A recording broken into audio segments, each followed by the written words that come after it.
Hai Soli Soliha, hari ini kita akan belajar tema 9 kelas 5 MUPEL PKN KD 3.4 bersama Ustadzah Masro. Yuk kita simak video pembelajarannya. Jangan lupa baca doa. Hai Soli Soliha, Assalamualaikum warahmatullahi wabarakatuh. Bagaimana kabarnya? Semoga kita semua selalu dilindungi Allah dan tetap sehat, tetap semangat, dan jangan lupa bahagia. Ya, kita semua sudah tahu bahwa bangsa Indonesia wilayahnya terdiri dari banyak sekali pulau, mencakup dari Sabang sampai Merauke. Nah, hal ini otomatis membuat keragaman budaya Indonesia sangat beragam, baik suku, budaya, bahasa, adat istiadat, dan sebagainya, bahkan termasuk agama. Nah, keragaman tersebut itu tidak memecah belah, tapi justru mempersatu seperti semboyannya bangsa Indonesia, yaitu Bhinneka Tunggal Ika. Masih ingat artinya apa? Ya, betul. Bhinneka Tunggal Ika artinya adalah walaupun berbeda-beda tetapi tetap satu jua. Dan ini menunjukkan bahwa persatuan berawal dari keragaman. Keragaman budaya masyarakat telah menciptakan kerukunan hidup, sama dengan budaya bangsa kita, yaitu budaya gotong royong. Sekarang kita simak video berikut ini ya. Silakan. Saya jadi ingat sesuatu. Tadi sore anak saya cerita tentang tanah yang di pojok jalan yang berubah jadi tempat sampah. Iya, itu Pak. Kami juga beberapa hari ini heran dan bingung. Kenapa bisa gitu? Padahal kami tidak pernah buang sampah di situ. Begini saja, saya usul. Bagaimana kalau besok sore kita semua kerja bakti, kita rapihkan dan buang sampah yang di tanah pojok itu? Iya Pak, saya setuju. Sepertinya itu cara yang baik Pak.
Dari video tadi tampak jelas bahwa kerukunan, kebersamaan, persatuan itu mempunyai imbas yang sangat besar. Contohnya, lingkungannya menjadi bersih, hidupnya terasa aman, tentram. Dan itu tadi adalah contoh kecilnya. Ada juga kita bisa melihatnya di dalam sholat berjamaah. Dalam sholat berjamaah itu tampak rapi dan kompak di dalam barisan shafnya, dan itu menunjukkan kerukunan. Bahkan ketika sang imam pun selesai membaca surat Al-Fatihah, semuanya kompak membaca amin bersama-sama. Coba kalau misalkan tidak ada kerukunan, semuanya saling bermusuhan, maka yang akan terjadi apa? Shafnya jadi renggang, tidak bisa merapat karena tidak mau berdekatan. Bahkan ketika menjawab amin setelah surat Al-Fatihah pun nanti pasti akan terdengarnya amin, amin. Jadi terdengarnya sangat kacau. Makanya kerukunan itu sangat penting.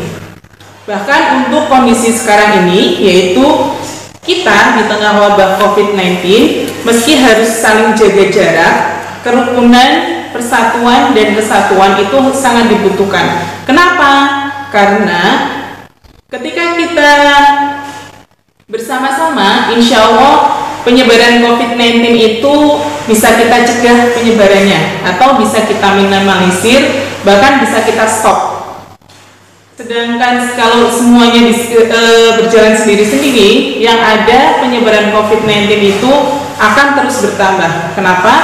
Karena setiap orang itu akhirnya semaunya sendiri. Aku udah bosen di rumah, kemudian akhirnya jalan dan sebagainya, males pakai masker, males cuci tangan, itu tidak akan bisa menghentikan COVID-19.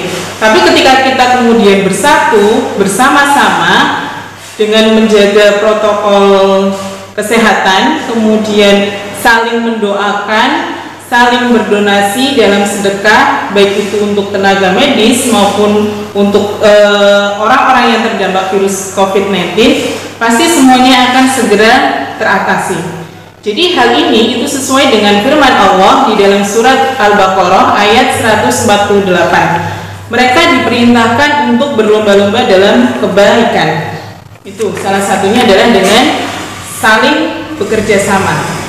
Selain itu, Rasulullah SAW pun menyeru kepada umatnya di dalam hadis riwayat Bukhari, "Malla yarham wala yurham."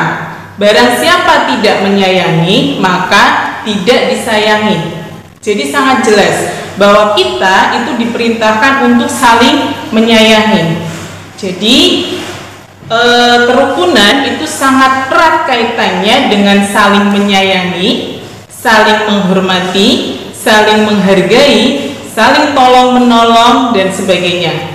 Jadi ada keterikatan yang sangat erat antara kerjasama, kerukunan, dan persatuan. Itu semua saling berkaitan erat. Dari penjelasan Ustazah tadi, sekarang kita bisa disimpulkan bahwa hidup rukun itu adalah hidup saling menghormati, saling menyayangi satu sama lain meskipun memiliki latar belakang yang berbeda.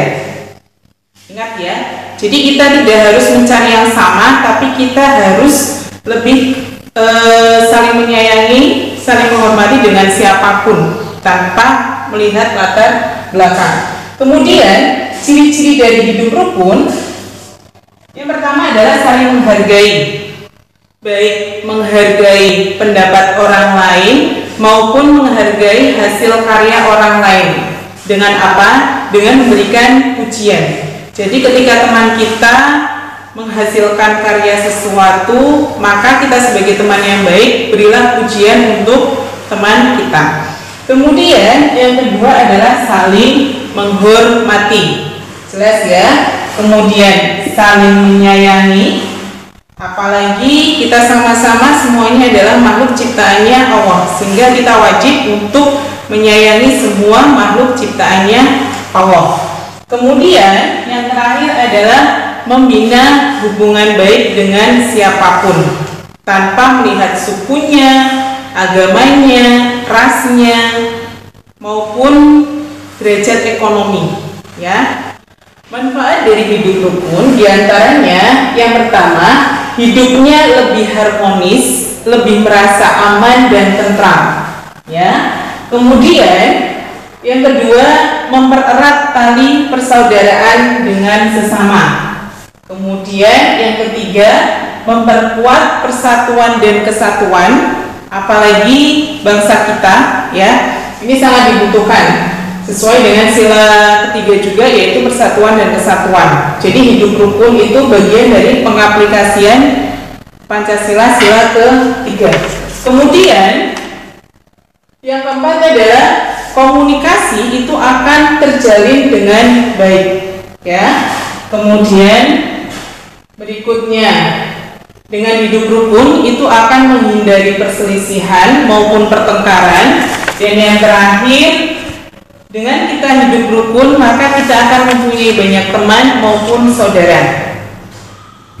Kebalikannya, ketika kita kemudian tidak melaksanakan hidup rukun, akan ada akibat yang kita alami. Di antaranya, yang pertama adalah hidupnya itu akan mudah sekali bertengkar. Jadi mudah terjadi pertengkaran maupun perselisihan.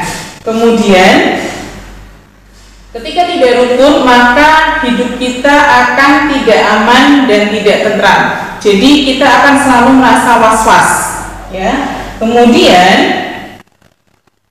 ketika kita tidak rukun, saling bermusuhan dengan satu sama lain, maka kita akan mudah sekali terkena hasutan orang lain. Bagaimana? Mudah dipahami? Ya, demikian pembelajaran kita pada hari ini. Semoga mudah dipahami dan bermanfaat. Kita tutup dengan membaca hamdalah bersama-sama. Alhamdulillahirabbil alamin. Ustaz akhiri, wassalamualaikum warahmatullahi wabarakatuh.